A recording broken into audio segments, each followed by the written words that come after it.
Welcome to Palaki Farms. Today we're looking at our first quail cage. It worked out well, we're using it, and we learned a lot.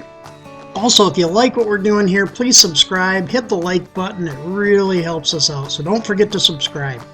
Also, you can always be checking weusit2.com because that's where we do everything here.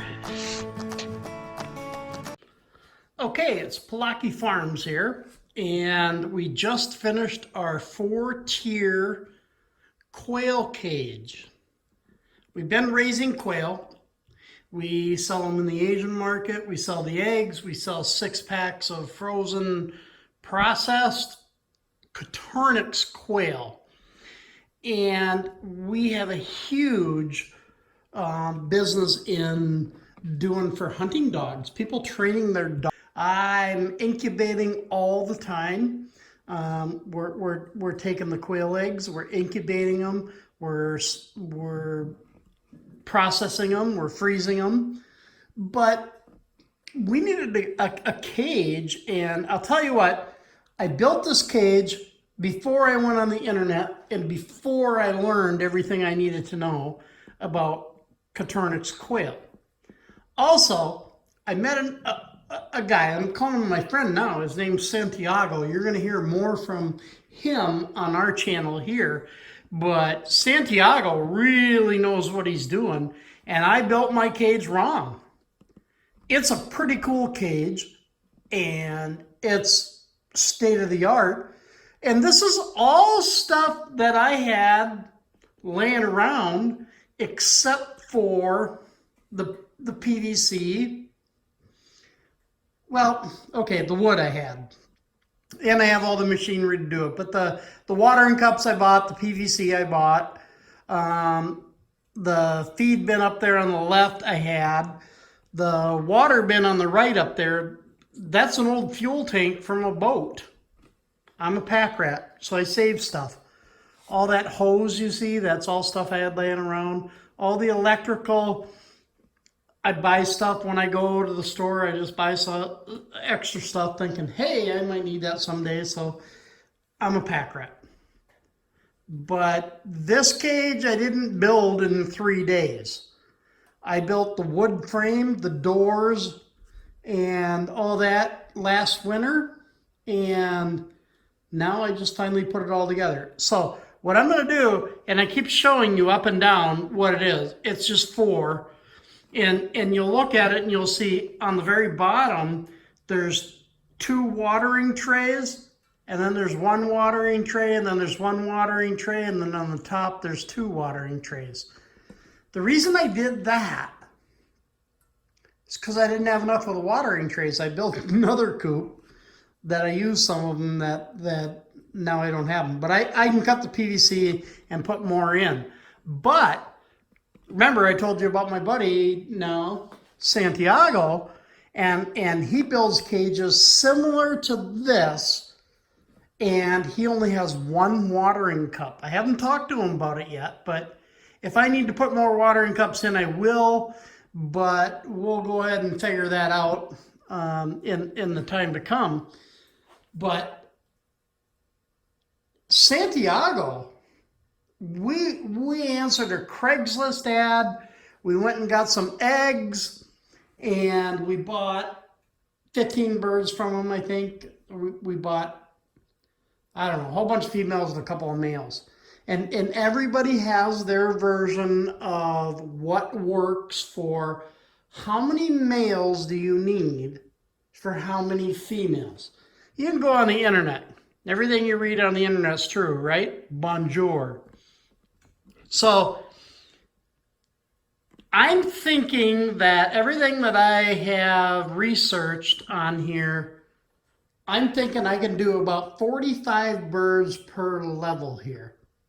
And out of those 45 birds, I'm going to need about 5 males. So we're looking at 40 females to 5 males. Tell me I'm crazy. I don't know yet. I'm going to figure it out. I don't know. But there's a lot of stuff on the internet that says that'll be about right. So those cages they're 2 feet deep and they're 5 feet wide.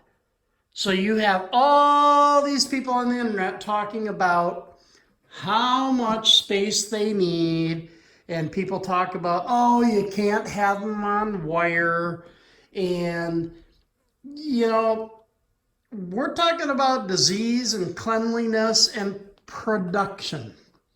How long are we going to keep these birds and let them lay eggs, and how long until they're butchered? We got a great market selling eggs. We can ship them through the mail. The eggs are a little bit sturdier than chicken eggs, and they go through the mail fine. They're fresh quail eggs. We eat them ourselves. We use them for lots of stuff. All I'm saying is that what is our production out of this one cage? Okay, when I met Santiago, because last winter I decided I'm just going to butcher everything, and my cages were way subpar. We were backyard everything. And I needed a good cage. I needed something for production. So last winter I stopped. I didn't even do quail. I butchered them all. So we met Santiago when we were buying quail to get going again. And he's building cages very similar to these, except for his floors are elevated in the back, and in the front there's a slip in there, and the eggs roll out into a tray. So you don't even have to go into the cage to get the eggs. I didn't research it enough. It's all over the internet. I thought I was smarter, but I wasn't. So this is my first. It's going to work, and we're going to use it. But the next one I build, Santiago, he's the one who's showing me how to build cages.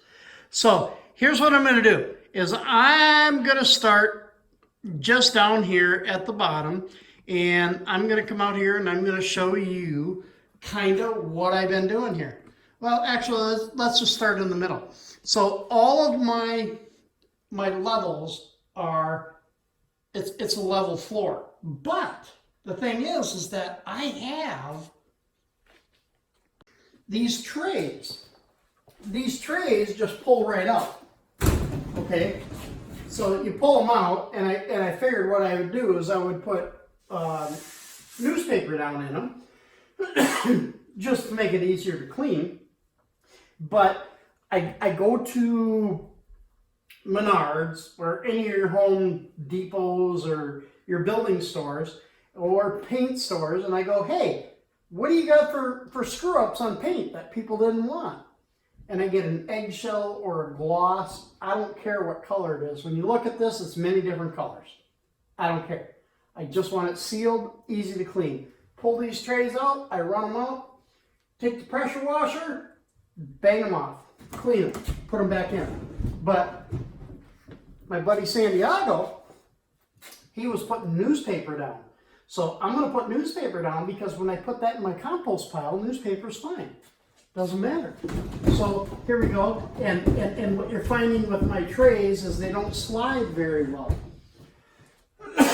Okay, what Santiago did is he was using trays from bakeries or food places, whatever the standard size trays are.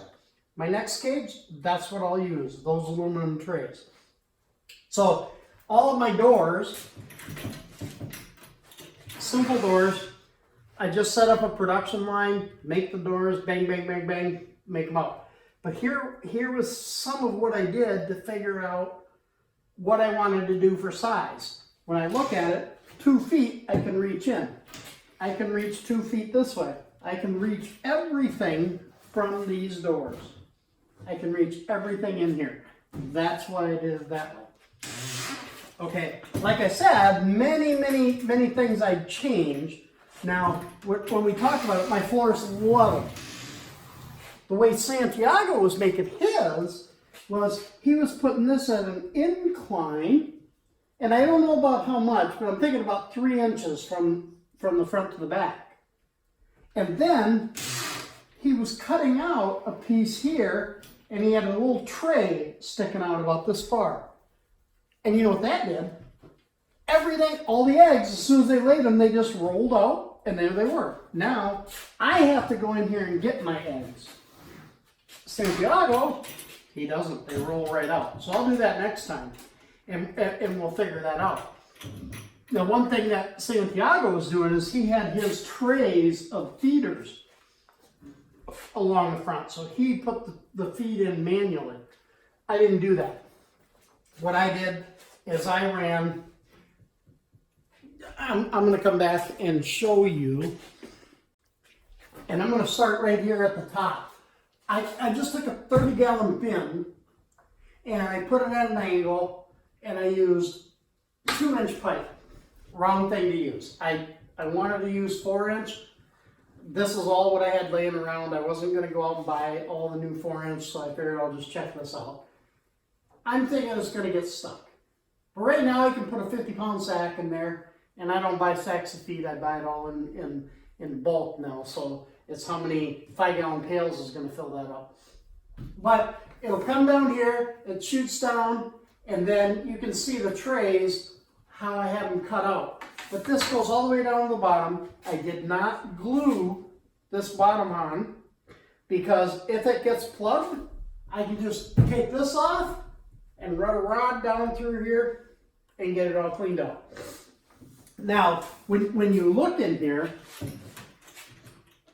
let me see if the camera angle is right here to see what we're doing. I'm going to change it to this right here. So when you look at it, if you can see it, I just cut it out. Quail like to mess their food all up. So I turned this angle up a little bit so they can splash it all around in there. But even if they do, it falls through the wire and it goes right in the tray. We clean the trays out about every 2 days. That's the way we're looking at it right now. That might change. So that's how the feed system works. And it goes top from the 30-gallon thing. I can get a 50-pound sack in there, or however many pails, and it goes all the way down. And like I said, the very bottom, I didn't put that cap with glue. It's just stuck on there, and it's fine. So what you do is you look all the way up. It's your 2-inch deal. Use ladder, throw that in, and there's your feeders.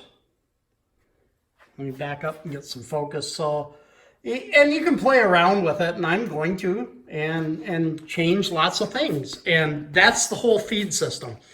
So now, let's go to the water system. So, the water system is just anything that you can find a tank to do anything. This is an old fuel tank from a boat. And if you come over here and look, basically, I have at the very top on the left there is my water line that goes down, and it comes all the way down to this connection. And this connection, I just hooked the hose up to it. And right now, we can look and see how much water's in there. So if it gets low, we just put more water in. Turn the hose on, put it in. So the very top, we have just a vent.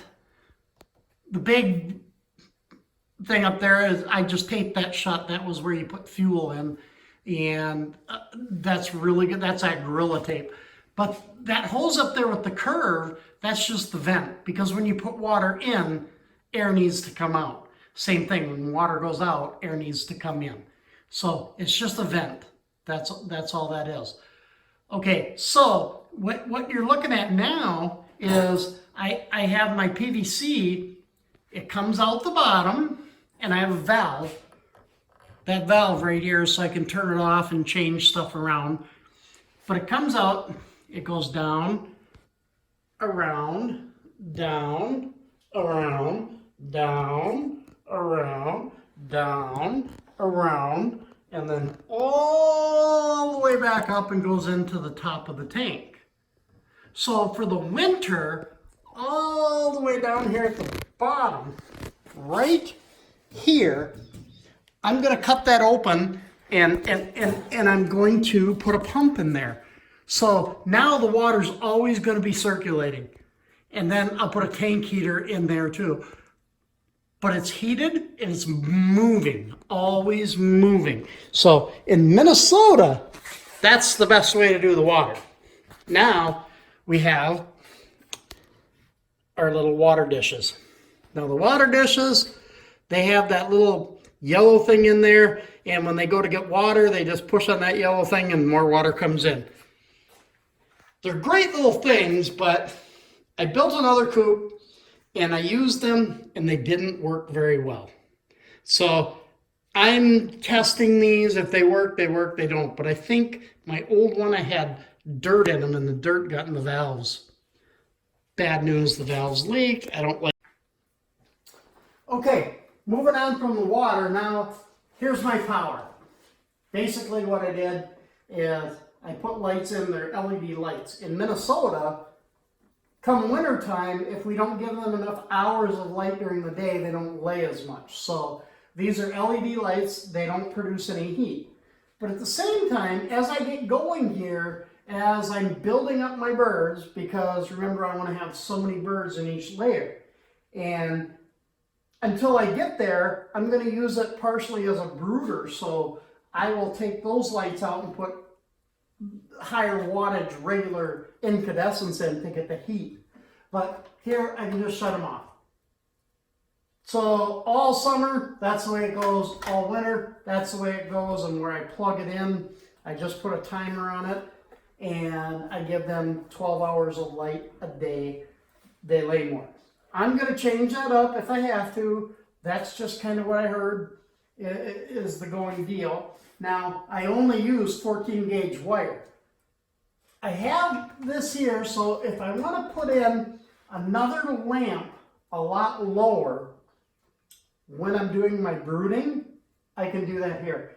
But if you're going to run something like this, put in the bigger gauge wire. You know, don't do the 14, do the 12. Do the 12 too. That'll take 1500 watts. Do your Ohm's law, figure out what it takes, what you're gonna run. 14 gauge is all I'm gonna run. So I'm pretty happy with that. And I just plug it in and I buy one of those cheap, they're just little 3 inches by 4 inches, and you plug that in and it's the timer. It's all good. So there you go. It's its own deal. We put a bunch of time into it and it's just a quail cage. We're going to make a different one. We're working on our feed system, so it's not going to be a bin like that up there. We're using chore time flexible auger. We just purchased an 8-ton gravity bin. So all of our feed's going to be automated. And because we're in Minnesota, the water is always a big deal. We got to figure out how not to freeze it and how to keep it automated. Now, people are going to talk to you and say, oh, you can't use wire for the floor. Well, actually we can, and we do, and a lot of people out there do. And part of that reason is we used, you know, the pine shavings before, and we used straw and everything else, but the wire is the most sanitary. Is it the best for the bird? Well, that's a debate we're never going to figure out. So we're doing it this way because we're an all natural farm. We use no drugs. We use no GMOs, nothing like that. So that's what we're doing, and we like it. So, but this cage can be used for high production. You can pump all the drugs you want into these birds and make a lot. You can do all kinds of stuff. That's our cage. Hope you like it. But just remember that there's no right way to do it, and there's no wrong way to do it. What are you trying to accomplish?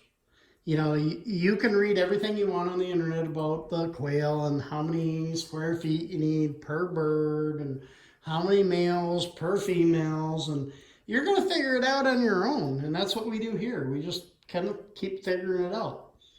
But like I said, I met Santiago, and we're going to hear a lot more from him because he makes some pretty cool cages. He's got a sweet setup, and he lives right in town, right in St. Paul. So that's the way it is. Now let's just talk about all the wood. Now the wood, we kind of just recycle and use everything we can here. And the wood we get from a manufacturer that manufactures a product, and all the steel that they get, it comes in with 2x3s as dunnage, what they put on the floor of the trailers and stack the wood. I get pallets of it for free. They're 7-foot 2x3s. I use it for everything around the farm. So what I did is I knocked these down, and that dunnage wood isn't very good at all. You know, it's horrible, shoddy wood, but it's good for what they use it for. But I get it for free. I got a nice table saw. So what I do is I knock it out, and if you look at it, it's all 1x1 pieces and 1.5 by 1 pieces and 2 inches by 1 pieces. And, you know, I just make all that wood. I got the time to do it, and I got the place to do it. I heat my shop all winter, and it's all good. So I do that, and I glue everything. I staple it. You know, the staples just hold it until the glue dries, and the glue is stronger than the wood. Again, don't forget to hit the subscribe button and the like button. It really helps us out. Also, you can click on these links here for subscribe, and you can click on the weuseit2.com link. That's where we got all the cool stuff. Check it out.